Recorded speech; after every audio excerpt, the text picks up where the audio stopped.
Okay, go. Good afternoon and welcome to day 3 of XicanIndie 23. Today we are bringing you a Platica with many filmmakers, cast and crew of several of our Chones. So those are our short films and we are going to have an incredible conversation. Thank you so much for joining us. But just a reminder that if you have not yet registered for your tickets, you can head over to www.suteatro.org, sign up. You can pick any day to sign up and it's good until the 17th. I want to also thank our XicanIndie collaborators, Cuvo 89.3 FM, Rocky Mountain PBS, the Consulate General of Mexico, and Media Arts Santa Ana.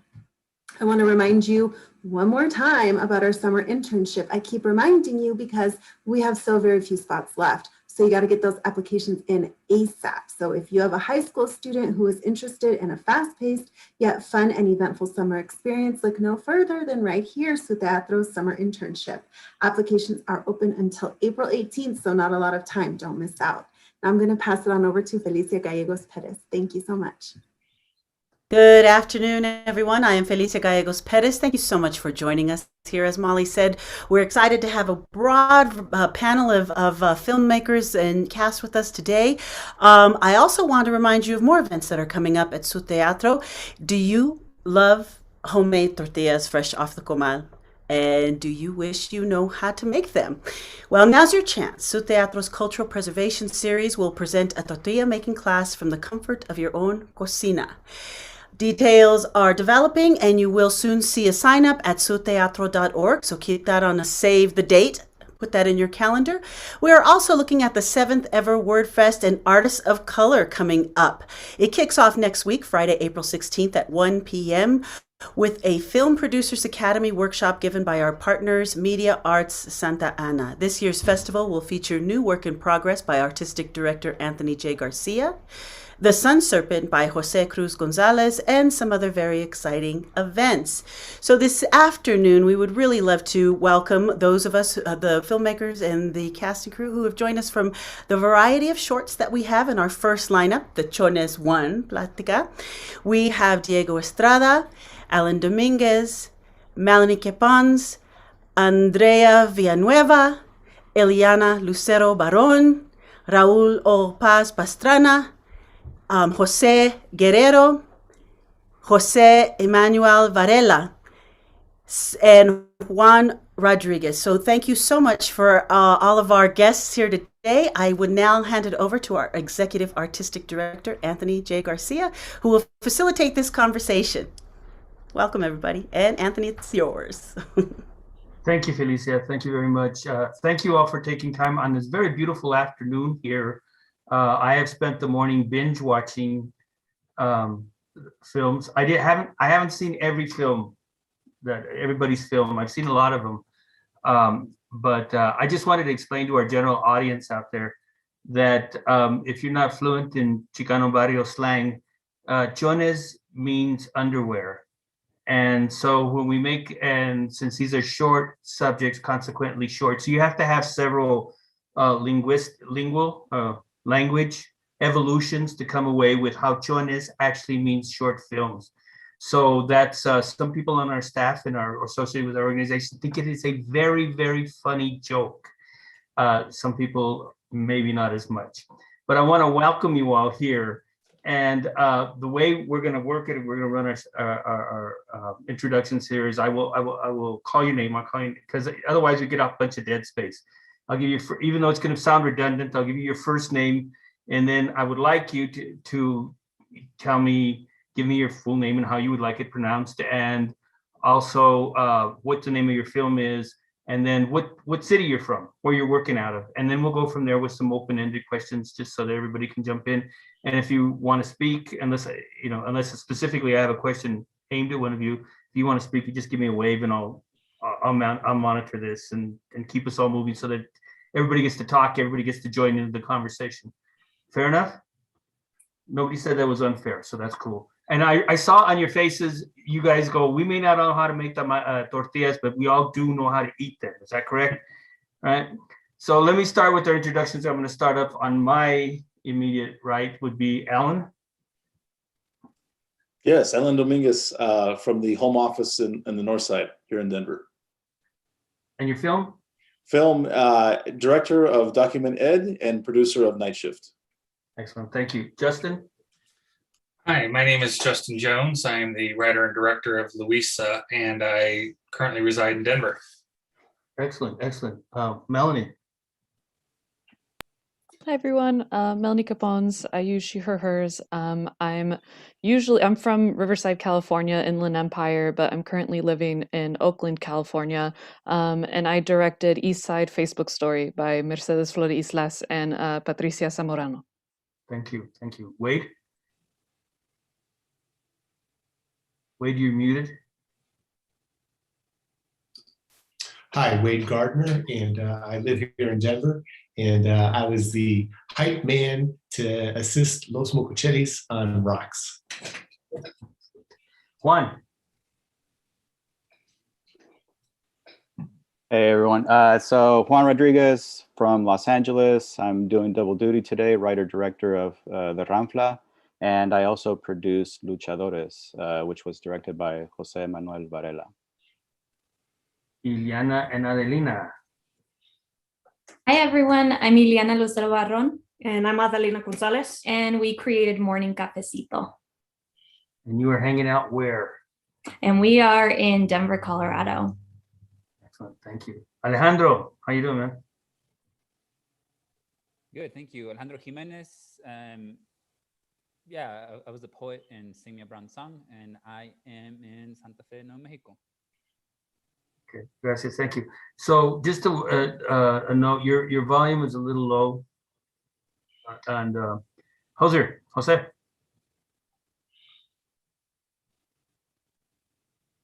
Yes. Hello, everyone. My name is Jose Guerrero, aka Hoser. I am here in the neighborhood, Westwood neighborhood, and I am here with tacos, but also with rocks and walking towards freedom. Excellent. Thank you, sir. Diego. Hello, everyone. Diego Estrada.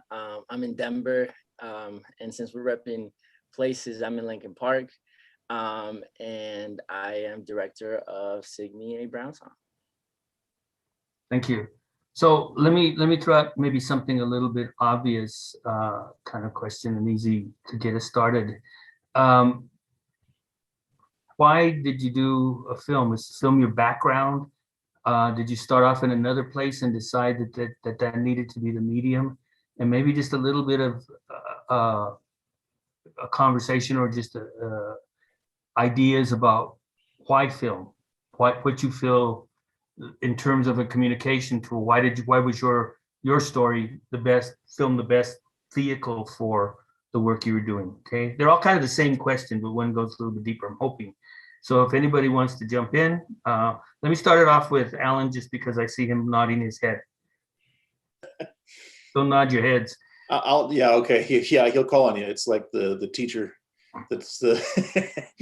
So I think film I was always drawn to when I was younger. I mean, I'm of the Star Wars generation, the original Star Wars generation. I think seeing something like that on the screen that's larger than life is such a powerful way of communicating. And so I think it's one of the most important ways that we have in this modern age to communicate our stories.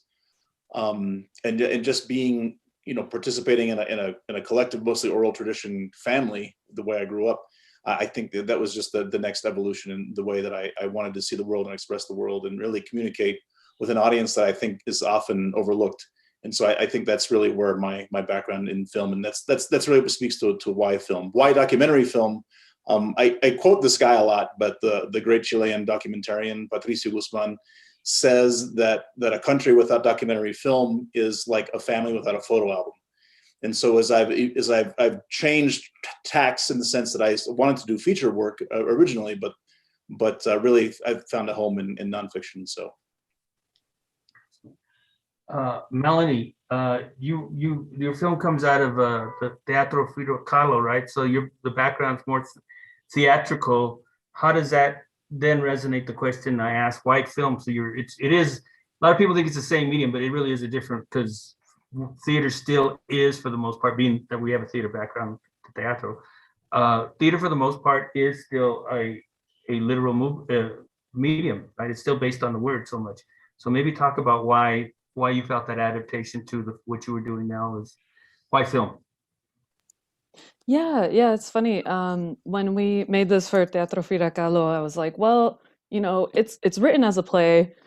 We're gonna make a film, but really, it's kind of this in between of film, and we kind of described it as like a YouTube video, for our actors and our cast, and we were all really excited of like, oh wow, we're kind of going out into this new, the question of like, what is theater right now? Because we all have cameras, we all have Zoom, but how do we, tell this story, which really was written to be a staged mini musical.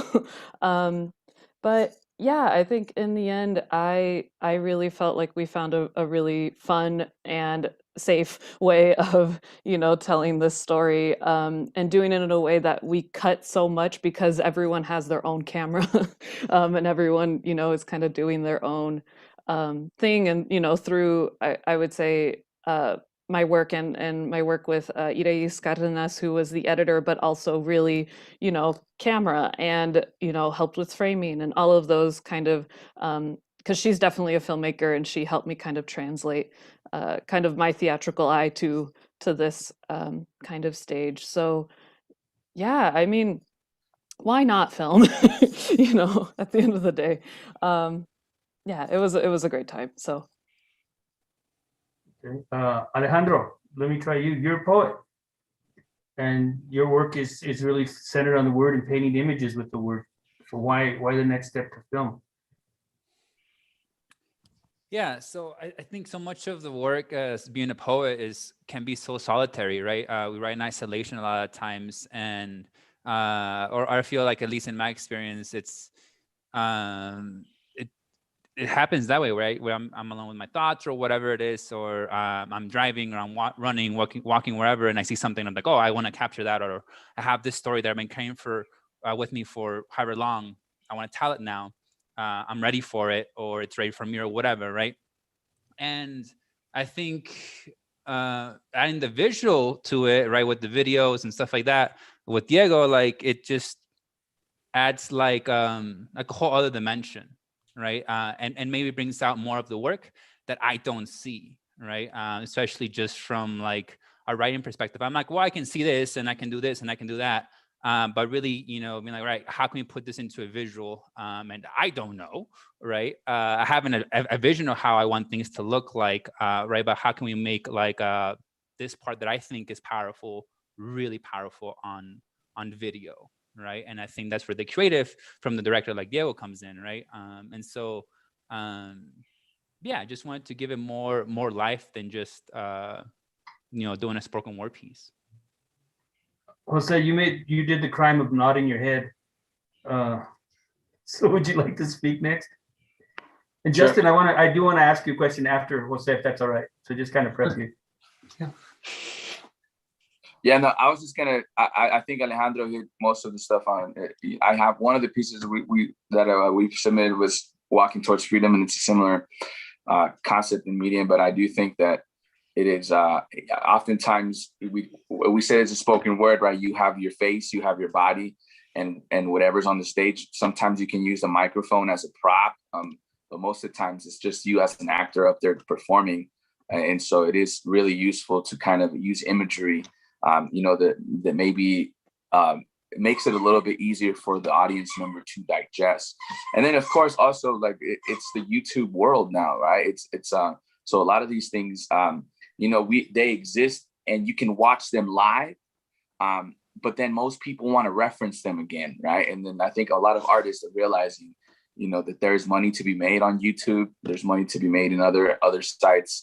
So it's like folks trying to capitalize. And I think the video world has been slowly taking more and more, attention from artists like us, where we're not staying away from the stage, right? But we're also capturing it, because then we can market it and push it out in two different ways, and not just through live performance, but also through, through YouTube or et cetera, et cetera. So you see this like a natural evolution? I do think so. And I think like, especially like Zoot Suit, right? We can go all the way back to Zootsu when they started, or even like West Side Story. But I think Zootsu is a perfect example because it was a video of the performance, right? There's still the theatrical element is still there. And then you see Hamilton doing that all over again, right? And Hamilton isn't just on YouTube. And in fact, you can't find it because what they did is that they figured out an awesome way to monetize it. So they sold it to Disney Plus, right? And so Disney Plus has all these platforms where they share it. Now you have to subscribe to their channel to be able to watch their stuff, but it's the same thing. It's the same concept. And I think it's kind of like the evolution, right? I think that we're all learning how to grow with this as well. So Justin, I was watching Luisa before we got on the call. I only got halfway through it. One of the things that struck me, and it does connect to this conversation, is how fast you move that storyline along. I mean, we're like 6 minutes and already we've gone through just numerous, which I would think in a feature length would be these, these major plot turns that have already started to take place in there. Is that like something that perhaps your work lends itself best to film, or the two things come together the closest? It's not an adaptation of another medium. It looks to me like this is written exactly for film, and the storytelling is really filmatic in that sense. Yeah, absolutely. It was birthed for that. This was actually my senior film when I was in film school. And I was inspired. I was working my way through school in the restaurants. And as I got to know people who I worked with, especially in the back of the house, and as all of us know today, immigration has been very important for a very long time. And I made this film a long time ago. I was inspired in hearing their stories about coming across the border. And I was like, I got to tell a story about this. And I'm not familiar with it at all. And so I read the book Coyotes, and kind of based a lot of it off of that with the character. And my co-writer and producer, who's my wife, is not here today. She's watching our son downstairs, so I can be here. We both worked very tirelessly to fit this script into this very short time span. So the beats move very fast. And I wanted to create a camera language and style that moved with the story. So we didn't do a lot of formalistic style of setups with marks and stuff. I did multi-camera shooting and had a very organic feeling as we were shooting with my cinematographers. And I think all of that lends itself to this sort of live experience. And we wanted also to make this feel like we were documenting a story, even though it's narrative. Excellent. Ileana, Adelina, this is a medium transference for you, kinda, right? Or is it just an evolution, as Jose's talking about? For me, it's an evolution. As some of the panelists on here and you, Tony, know, I'm big on theater, but I actually ended up finding film in college because that was what my degree revolved around. It revolved around every aspect, theater, film, and television. But the story, the basis of the story that recreated actually came from the idea of a script I wrote, a short one-woman piece about immigration. And then being in a COVID world, we found the possibilities of doing live theater and trying to bring something like that to life is more difficult. And then film came onto the table for me when I started discussing the idea with Adelina. We started going back and forth with ideas. And then the beauty of film is it's a hat full of tricks. You have extra magic that allows you to change the circumstance and suspend disbelief even more. So we actually teamed up with our other two creators, which are in Atlanta, Georgia. And it just made a beautiful marriage. And I like to think that just like theater is a different form of storytelling from slam poetry, film is a different form of storytelling. And also I'm also a big fan of short film because it's condensed. And right now in a technological world, people have such a short attention span that sometimes they need that very quick condensed version of a story that still hits home and still gives you something to take with you. So that's my take with film. Yeah, I definitely think it's an evolution for me as well. From visual arts, I've always done my own type of digital art in film back since I was in high school. So this kind of just circled back around to some of the creativity that I've always had that is kind of, you know, pushed on us more, and definitely more at the forefront of just generally creating. One, I got to see Luchadores, which I thought was very, very funny. In connection to this question is, it seems like that could easily be a series, or it could be a YouTube series, kind of stuff like that. Is film your first background, your first passion, and making fun of Chicanos in that Chicano? Because it's really a Chicano thing, right? Which I dig a lot, and just there is this conversation about our relationship as Chicanos to Mexico in there, you know, by talking about the Luchadores. And that's something I want to get to for the rest of you, is that this conversation about sometimes the films, that's what the storyline about is not really necessarily what the film is about.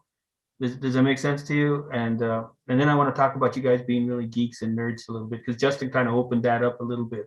So tell me a little bit about Luchadores and Ranfla. Yeah, so the concept for Luchadores came about when Jose, the director, he came across these old pictures of luchadores, you know, wearing suits and being very formal, but they were still wearing their masks. So that image really, I guess, got his, you know, wheels turning in his head, and he was like, well, what a luchador's real, you know, day-to-day life would be like. So he wanted to dig a little deeper. So he created these characters, and they're literally just going through like their mundane everyday lives. And we have the reporter in the story that you know, she kind of serves as a vehicle to show how they go about their lives. So that's how we came across how the inspiration for the story. And it's also, again, like you said, it's very, very Chicano. We got a lot of stuff in there. It was filmed in Boyle Heights, and we got like a lot of like Pachuco imagery in there too, and of course, you know, the way they're dressed, it's very old school, and those are like real vintage suits. So we had to be really careful when filming with them. But yeah, and as far as the Ranfla, it's connected. It's the same team, except for this time I'm writing and directing that one. And it's Danny De La Paz and Daniel Villarreal from American Me. So yeah, there was no doubt that that had to be like filmed. It had to be, you know, on video somehow, because you know, there are these like iconic actors from Chicano film. So, and I don't think they've done anything since American Me. So, you know, for film, don't let them hear that. Yeah, from well, no, them together. Yeah, so I think you know, for Chicano film geeks, you know, that's kind of like the draw, is to see them. What are these guys up to now? You know, like, and if anyone's familiar with American Me, that movie didn't really end with them being on, those characters being on the best of terms. So to see them now, and they're like really good friends, they're best buddies, they're partners in crime, and to be able to show that on camera, I think a lot of people really enjoy that, for you know, especially if you're a Chicano film geek. Yeah, we had Danny was out, I guess, summer before last for a screening. Was it either Boulevard Nights or Mi Vida Loca? And we have a lowrider club that screens movies every summer, but we usually have to cut off the liquor really early in the night. One night they drank everything we had. We just but anyway, and also Pepe Serna was honored last year at a film festival, or the year before last at a film festival. And another connection, Jesse Borrego is supposed to be part of the next conversation. Jesse's kind of been connected with us, and he has a friend who has films that's being screened in the next one. And Jesse says, "Can I come in? Can I do something?" So I understand what you're saying when you're talking about those guys. Is your background film? Yes. Yeah. So you went. Tell me a little bit about it. You went to film school, all that kind of stuff. Yeah. So originally, I you know, I'm a illustrator, so I I wanted to be a comic book artist. So I dabbled in that a little bit. So I think that medium really kind of helps, that transition into film, because it's visual storytelling. And, obviously if anybody knows, sometimes you have to do storyboards as well. So yeah, it's a very easy transition, I felt. And yeah, I did go to school here in Los Angeles, but a lot of it's really self-taught. It's just kind of, doing it. These two films were done with almost no budget. It's just, we all knew that we had a specific,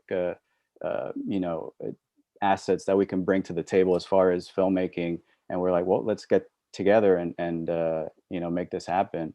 For example, on the Ranfla, Jose Emanuel Varela, he directed Luchadores, and he was the DP on the Ranfla, and he's in a band called Cuddy Flam. I don't know if you guys are familiar with them, but they make these really cool music videos for like nothing, and they shoot them all themselves. They're in their own music videos. And so he shot the Ranfla for us. And on top of that, he made the intro song. The band created the intro song for it. So it's really, us trying to bring our talents together, trying to stay away from, just pouring money into, this giant, if you make it a giant production, it'll be a giant production. Things just get complicated. So we really wanted to strip it down as much as possible, and see what we can create with just ourselves. Excellent. So a segue for music videos, Wade, what are you doing hanging out with the mocochetes? Didn't your mom tell you? Didn't she teach you better? Let's see, I'm 184 steps away from Lost Lake, and whenever the fellas play there, sometimes I just find myself tripping my way in. And we bonded because of our passion for social justice. When Hoser came to me and asked me if I would assist in making their video, I came on board as an editor, which I love. And I had been shooting over the summer of 2020 a bunch of marches I covered, because I'm working on a new feature. My first feature, you might have heard of it, Marvin Booker Was Murdered. And that's how we bonded with Los Mocochetes and Hoser, and we just, it was immediate. And of course they reference Marvin in Rocks. And so over the summer of 2020, I had been working for the last 30 months on a new film about Ferguson and Mike Brown. And so I knew even with COVID, I had to get out in the streets and cover as much of the marches as possible. And when Hoser came and collaborate, I was like, yeah, this would be awesome. And I really love montage. And so it was a great opportunity. It worked out really well for me because A, it assisted them in their efforts and their vision. And then B, I knew at some point I was going to have to break down all those clips that I shot over the summer. So it made me sit in my chair and put on the headphones and just get the task done. Excellent. We have, all of us who work in the arts, music is a big part of what I do, at least I hear it. And I know that when I hear certain things, I go, oh, how did they do that? Or how can I duplicate that? How can I be a part of it? And I know, Diego, you're probably one of the biggest geeks we got around here. Because I know, when you watch things and you see things other people are doing on screen, do you go, how did they do that? How can I set that up? Kind of like Juan's saying, how can I do it cheaper? Talk to me about your channeling the Diego geek that we all know that you are. Oh man, I think I'm trying to step back from that actually. Before I used to watch every movie and with that mindset of oh, how did they do this and how did they do the lighting and all these sort of technical aspects. But now I'm just trying to enjoy it as much as possible, because all those things I like to say I'm a product of the internet, because everything I learn is from YouTube and friends and YouTube mainly. But yeah, I try not to do that as much, but it's sometimes it comes up when, you know, there's a cool camera movement or cool lighting and whatnot. Is it a camera movement get you really, really excited? Yeah, like I don't know if you guys seen Euphoria on HBO. It's ridiculously like the DP and camera movement is insane, and it just, yeah, I mean, you're always like, this is fascinating. They're pushing the boundaries of like art in a way, so I'm always interested on that. Okay. Well, I have more questions, but I don't want to dominate it all. Does anybody want to comment to go off of that question? Anybody got something? We got a bunch of heads nodding here. More head nodding in terms of the geek stuff than almost anything else that I said. And so what are the things that get you excited when we're watching the movie? And I mean, from the storytelling aspect, or also just from how do they implement that? Or what is that? I mean, I get real turned on a lot of times by storytelling stuff and how people, I mean, the thing that popped out for me for, like I mentioned, Luisa, is just how fast they were going through the you know, there wasn't a lot of waiting, and that creates a sense of urgency, but it's like, how fast is that storytelling happening? And I was really drawn in by that.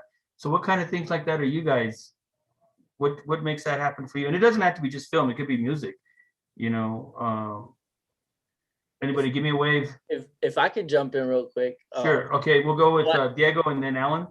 So I got a pleasure to watch all the films because I was like, I need to watch all of them before I go into this talk. But I really enjoyed the pacing of the music with the cuts on Melanie's film.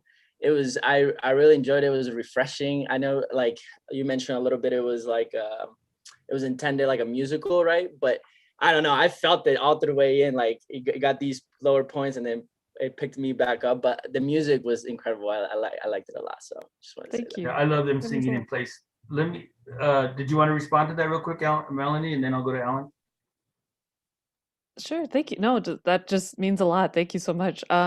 Yeah, I definitely have to credit Mario Vega and Eliza Vidar for just creating the music. Because really, they were like, "We're just gonna score what you make," and I was like, "You can do that," like geniuses. So yes, I definitely have to credit them.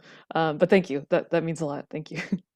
Yeah, we used to play that game in the office, and we play that game around the theater. Because there's a lot of musical instruments around Su Teatro, so people pick up and they start to play, and people would have a conversation, and we would just start singing it back to them every time. And the non-singers, it would drive them crazy, but the rest of us were, you know.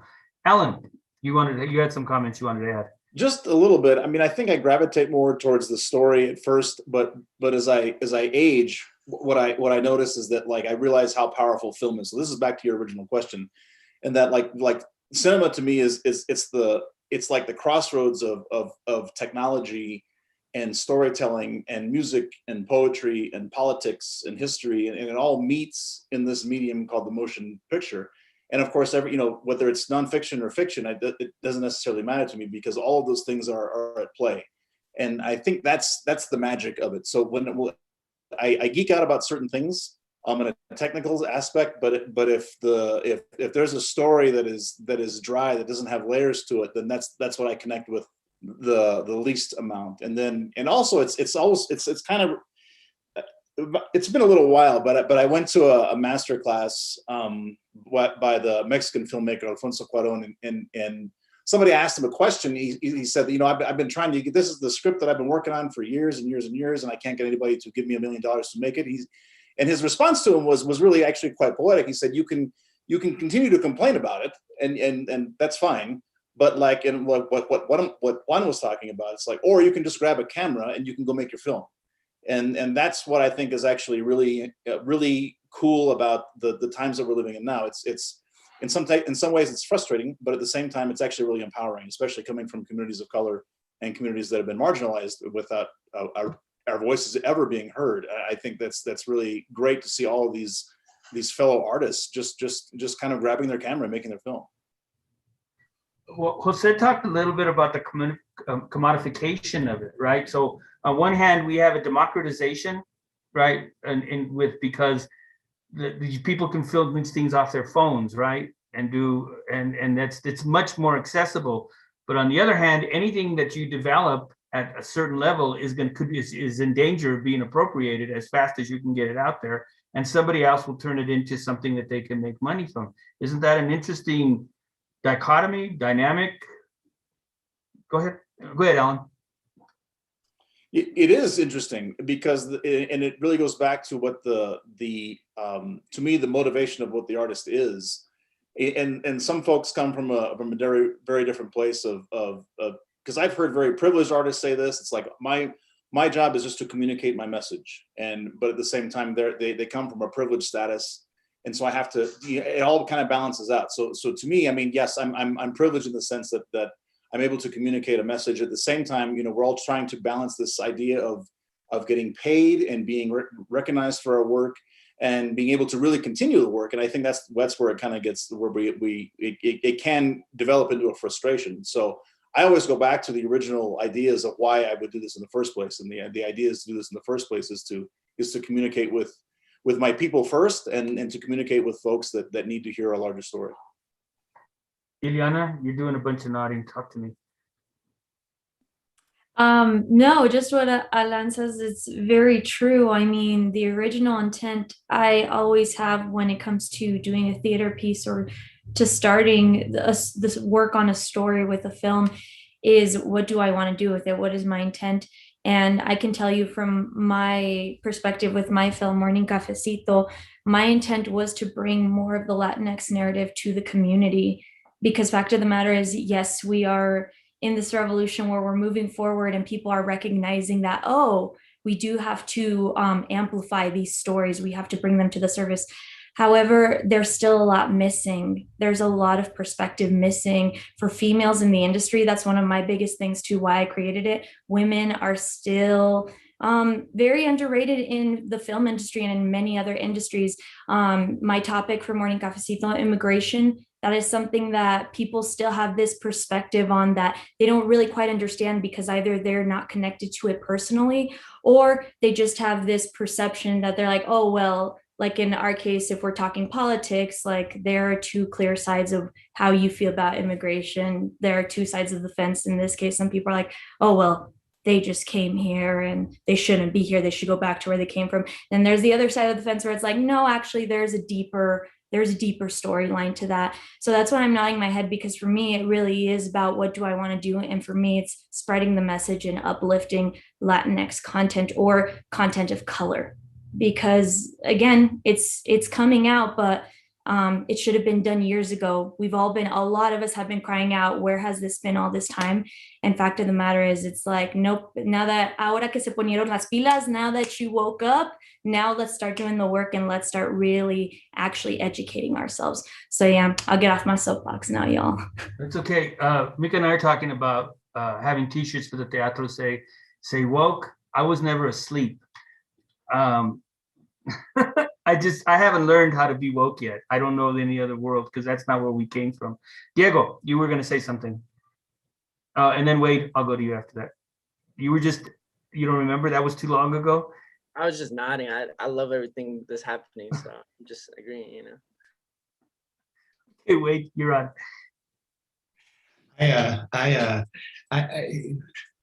Thanks. I also have the pleasure, and again, I apologize, Tony. We've never had the opportunity to meet, or we might have met sometime, and I apologize about that. But I do a documentary film festival as well here in Denver for the last 12 years. And I bring that into the conversation because what everybody's saying, I think, is very important. And to add to it, I think one of the things that I see a lot of documentary filmmakers, what they don't do is they don't take the time and put in the effort to put together what's called an impact and outreach campaign. And you could Google it, you'll find documents that'll help you. And I found that with my first project that I made, feature project, once I finished with that, I knew, okay, how do we make this sustainable? And I just did some research and came across this impact and outreach film guide. I think it's from Hot Docs, but it really made our team sit down, and I literally took about an extra month just to get that around our minds. And then what that allowed us to do was set almost like a mission statement and a value statement and a cause statement. And it really drove what we would then do with the film afterwards. And I just add that, as I think that's important. It sounds like everybody here would relish to be able to follow up on their projects like that. Jose, did you want to say something? Sure. I think all of us are just like really nodding because we dig everything that's being said. I do want to say something though that I think is really significant of course there's folks who films are featured out of Denver, but I did notice in the Denver folks, most of us have been working together in some degree or some capacity. And I think that like I've asked Diego to help, with some filming and stuff for another video I shot for the Peacocks.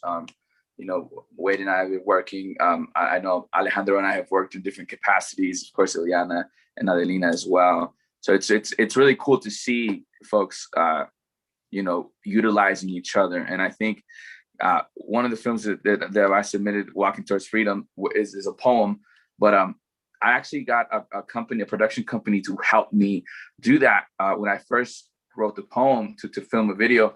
And then the dude graduated from college and he never finished the film, right? Like the crew, we filmed it, they never edited it, they never put it together. So this whole time I was like, bro, it's such a wasted opportunity, until I was like, you know what? Donnie Betts actually hit me up. And Donnie, if anyone knows Donnie, that guy has connections with everything. And so he was doing this campaign for George Floyd. And so I was like, you know what? I'm just going to do it. I'm going to take the camera that I purchased as an investment, and I'm just going to do it. Right. And so it's really cool because I know that I can depend on, my homie Diego or, Wade or anybody really on this panel. So I guess I want to say thank you to all of you for being such a good community. And also to remind everybody that this isn't just for, to show off our skill. It's also to connect, right? I think I'm seeing a lot of folks already that I'm like, ooh, maybe Wade could help in this project, or you know what I'm saying? I'm already thinking about ways to collaborate some more. But yeah. I would say that would be something to really encourage. And I'm really happy that we have filmmakers from other parts of the country here. You get to know Denver a little bit better.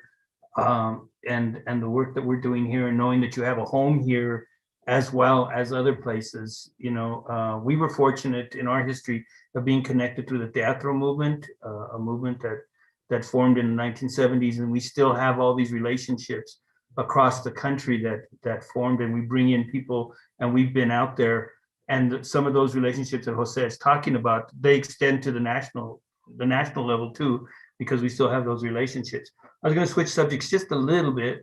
To say, except I'm going to call on Diego first because your voice is more important than mine. Oh, I did want to say, Wade, not meeting me is probably not a reason for apology. It may be a reason for celebration. So let me share this with Diego. Diego, go ahead. I just want to say something to that point that Jose was talking about. Like, I do a lot of corporate stuff, so every time, this is my second collaboration with Alejandro. And like every time he hits me up, I'm always down to do something with him. And it's like, I thrive of the work that we do, or like I thrive like specifically his poems, but like I feel like just having that energy, because just in other type of work that I do, it's just, it's usually you just do the job, the story, but it's more fulfilling working with the community, and just like creating something special. So I just want to say something. I've always been drawn to Alejandro's work because of the passion that he displays. It's on a completely different level. And this is not to say anybody is less, but that when Alejandro's out there doing it, it's kind of exploding from all kinds of places in his body as he's doing it, and I always appreciate that. And that's evident in the film work. Let me go back to this other question, Alejandro. We can come back to, you're giving a response to what Diego said, but in particular, Melanie and Juan. So many of you guys are dealing with really important questions and really important issues, but on the flip side, what's the role of comedy, of humor in that piece? I always, one of the moments, I think if anybody remembers the Teatro, I'm sorry just to keep bringing in the Teatro, but that's my former reference, was a scene in the Carpa where the guy's running across the border in slow motion to the music of Chariots of Fire. And it's the funniest thing in the world. And and that's all I came up with. Run across the border, we'll play Chariots of Fire. You kind of have to know Chariots of Fire, that those guys are running through that whole sequence. And then it's hysterical, and so you're still getting those moments. And when he crosses, they all cheer in slow motion. and it's really silly and stupid. Nonetheless, the point is made very, I think is made very. So can we talk a little bit about that role of humor in terms of bringing out and other people? I'm not saying none of you guys are funny, but but talk to me a little bit about the role of that. And you two seem to be approaching that in your work a little bit. So Melanie, and then go to Juan. Is that cool? Yeah, I mean, the rehearsal process with these actors, I mean, they're just hilarious on their own. But I think, and Mercedes and Patricia as well, the playwrights, or the writers of the script. Yeah, I mean, I feel like for comedy, and I think specifically in our piece specifically, you know, there has to be an awareness, because otherwise I don't think you can make fun of it in a way that is, you know, effective and able to kind of point at the things that might be wrong. You know, and I think comedy is a great way of doing that because it's not, it doesn't have to preach, it doesn't have to lecture, it's done in a way that, you know, the audience who's watching is going to be like, oh, right, I do know people like that. Or yes, I've seen Facebook posts and I've seen fights on Facebook and I know what that's like. You know, so I think that's why it just lifts it in a way that comedy can lift these kind of issues in a way, just with an awareness. And I think it just makes it a really great way of, yeah, being able to point at it without saying, you know, without telling the audience. It's like, you see this, right? You know this. Yeah. Juan? Yeah, I agree with Melanie. I think comedy is a great vehicle, you know, when to deliver a message. It's just, I think it, you know, it can soften the blow, you know, a little bit. It can be disarming a little bit and make it, you know, just a little more digestible, I believe. So, I mean, I totally agree with Melanie. So, yeah, comedy is just a great vehicle, I think, to. As far as messaging. So Charlie Chaplin, some of you might know him, says that tragedy is when something bad happens to you. Comedy is when something bad happens to somebody else. But I also think that the Mexican humor is so, I mean, one of the things we inherited from our ancestors is this ability to make fun of ourselves. As you were talking, Melanie, and you were saying, we all know people like that. You go, no, I'm related to people like that, right? This is, every time we see that, we go, and we're very good at making fun of ourselves, right? And I think that kind of places us in another category of, but this happens with every ethnicity. We've had Iranian comedians at our space, and that's exactly what they do. And the Filipino comedians do the same thing. It's to me, it's a liberating and a beautiful space to be able to find comedy in the middle of the most tragic of situations. We are like, ¿quién es más jodido, right? Who's the most screwed up? And then we think that's funny. You know, it's very evident in Black comedy as well. We were so poor. You guys know that whole setup, right? My family was so poor, we couldn't even afford a dog, and the dog couldn't even afford it. It just goes on and on. And it's that kind of understanding of our situation. We're better at making fun of ourselves than anybody else is, which really protects us in a lot of ways, right? Because no matter what you say about me, I could say much worse things, right? I live it, I see it, I breathe it. And in effect, that's liberating because you can't hurt me. You know, I'm more capable, I'm more messed up than you'll ever think I am. Right, and we are. I mean, we learned that and that's part of the dynamic of the Chicano culture, right? Is that of living in that dynamic and living in the two worlds, right? Anyway, I just wanted to offer. I don't know where we are on time, but I wanted to make sure. I haven't heard much from Alejandro and Justin, so let me start with Alejandro. Can you talk a little bit about your work and maybe respond to all the gushing over you that Diego was doing? Yeah, thank you, Diego. Al rato te pago, güey.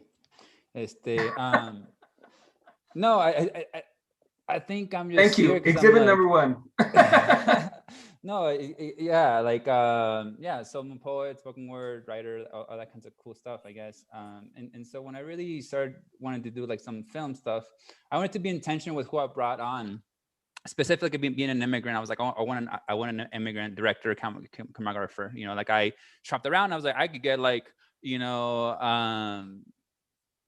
a bunch of white, you know, folks to like do my film, and it'll be cheap, you know. But I was like, no, like I don't want to do that, right? And I wish I, you know, I could pay Diego like 5 times more than I paid you, Diego, right, for every single work that we've done, right? And so I wanted to be very intentional with who was filming, right? And I was like, okay, cool. I want a brown person, and it worked out. I was like, you know, I'm like, wow, like, hopefully I'm not like outing you, Diego, but I'm like, oh, I found this immigrant, this immigrant guy, right? That like, you know, and I was like, oh, and then our stories, just personal stories, matched up. All right, we came to this country when we were about the same, you know, 8 years old, and I was like, oh, that's cool, that's really awesome, you know. And so that allowed me to more freely be like, all right, here's this poem that I got. What's your vision? I trust it.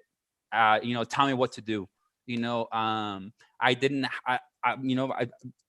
want, you know, I didn't want to have to negotiate anything or navigate anything about my existence, about my poetry, about my work, and what I was trying to say. And I think that was that's very easy to do, you know, with a filmmaker like that, you know, like Diego. And so I think it's, you know, yeah, I guess that intentionality, right? That, you know, to reach out to folks and work with folks, not just the work that we do, but, you know, who we bring on and that kind of stuff. That's my personal take on it, and that's how I feel about my work. You know, and there's a lot of things wrapped up in it, you know, self-esteem, ego, self-doubt, the biggest one, right? Like I hate seeing myself on film. I hate hearing my own voice. I hate doing all that kind of stuff. It just feels weird to me, you know. Someone else do it for me, you know. And so I think having someone in my corner like Diego that's like super geeky, I'm like, man, I love this guy, you know, like he believes in my work more than I believe in my work. Like that's dope, you know. And so yeah, like it was really easy to be like, ooh, dude, here's a bunch of money, you know. To me it was a bunch of money, maybe not to you, Diego. We can have that conversation later.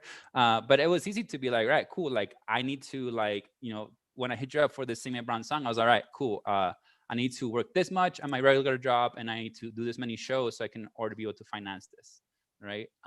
And so like that just made it super easy for me, you know, like a no-brainer to when you work with people like that, right? But yeah. Yo, can I say something to add to that real quick before you move on? Sure. I just want to say that this will be the last thing I say, I promise. That I actually saw when they were filming this film, and I tried to make a cameo. I tried to hug it, try to get up in there. But of course, it didn't make the cut. But what I wanted to say is that another beautiful part about this is that, like, folks are, you know, when you go to LA and stuff, it's kind of like a cool thing about LA, right? You can actually like walk through a film set and not even know sometimes. Well, that's a bad crew right there if they let you walk through the set. But yeah, but you know what I'm saying, that it's pretty casual to see stuff like that in LA. In Denver, it's not so much, right? And so like everybody, I watched the interactions with folks who were driving by, and it was like, oh, something awesome is happening in our neighborhood, right? In our barrio, in our vecindad, right? We filmed parts of our video all over the city, but of course, like at Su Teatro, right? And folks, it's like, it's okay to do that here. You know what I'm saying? Like, I never actually thought that was something we could do, right? And seeing Alejandro and Diego out there, seeing, you know, I'm sure folks when we were filming these things out there, that it makes you want to get interested in film. It makes you believe you can do it too, but it makes you proud too that our neighborhood is being represented. And then to add to that point,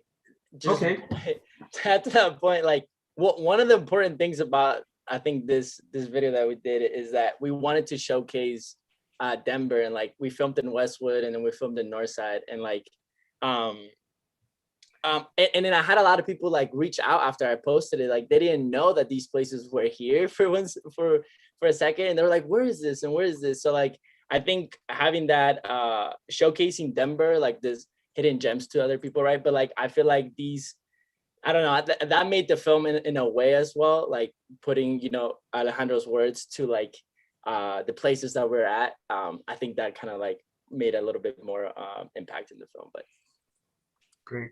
I'm gonna go to Justin, and maybe Justin, you can tell us a little bit about what you got coming down the pike here.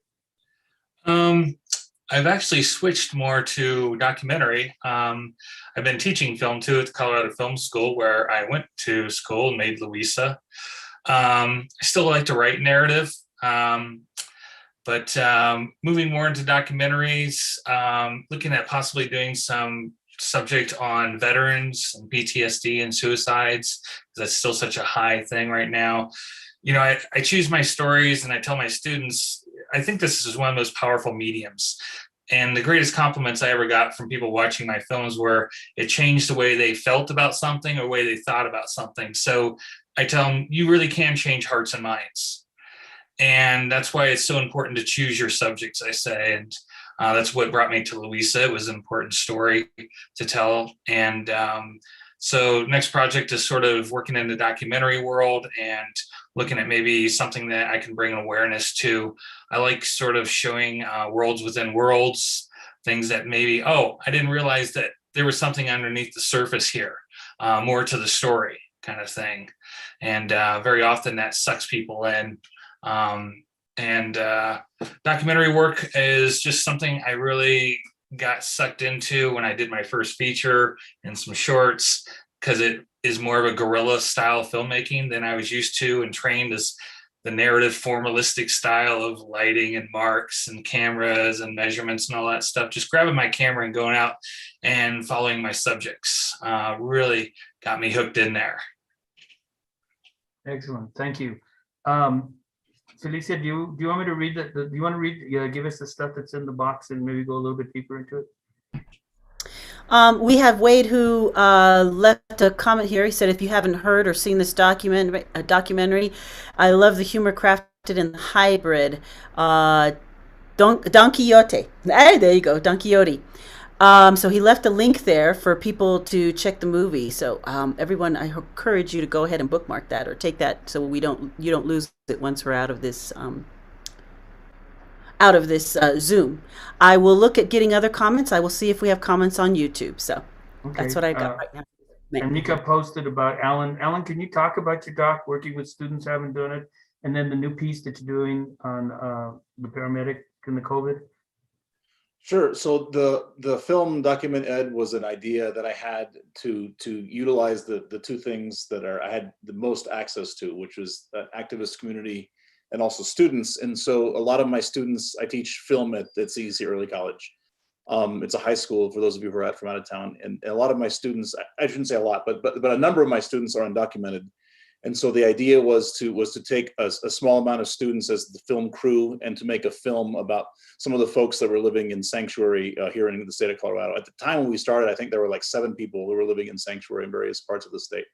So that was the idea behind Document Ed. I really wanted to make it into a longer feature, and then when I was nearing the end of the short, I decided I made the shift, and what the current film that I'm trying to finish right now is really focuses on the activist Jeanette Vizguerra, who is in we're getting closer. It's a complicated film because it's 4 years of her life inside of a church and outside of a church. The film is exec produced by the Mexican actor Damian Bichir, which has really been helpful, which is great.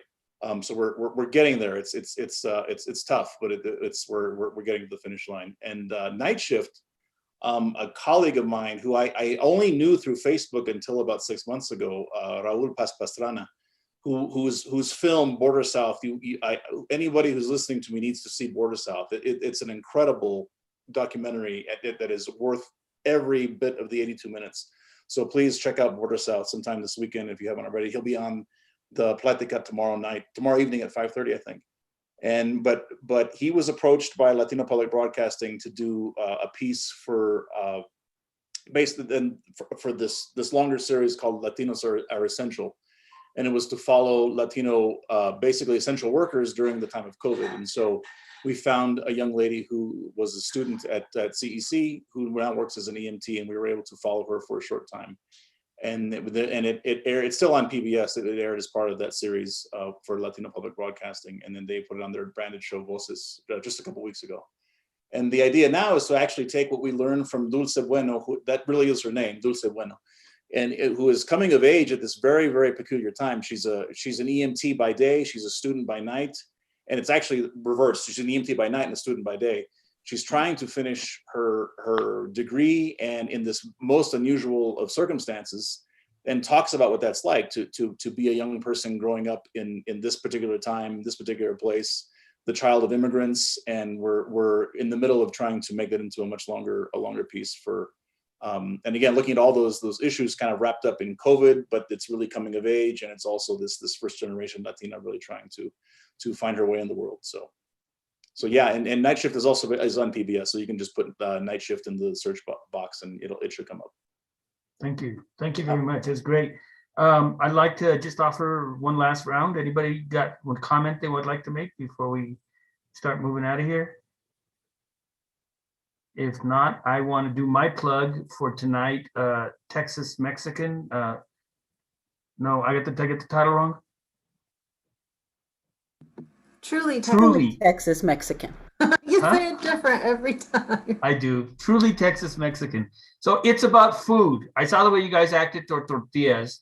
I would suggest Chef Adan Medrano, who's actually a filmmaker and a graduate of the Culinary Institute, combines those two passions. And he also combines the storytelling with the background about our indigenous background and the influence of those indigenous roots and foods on our Mexican food.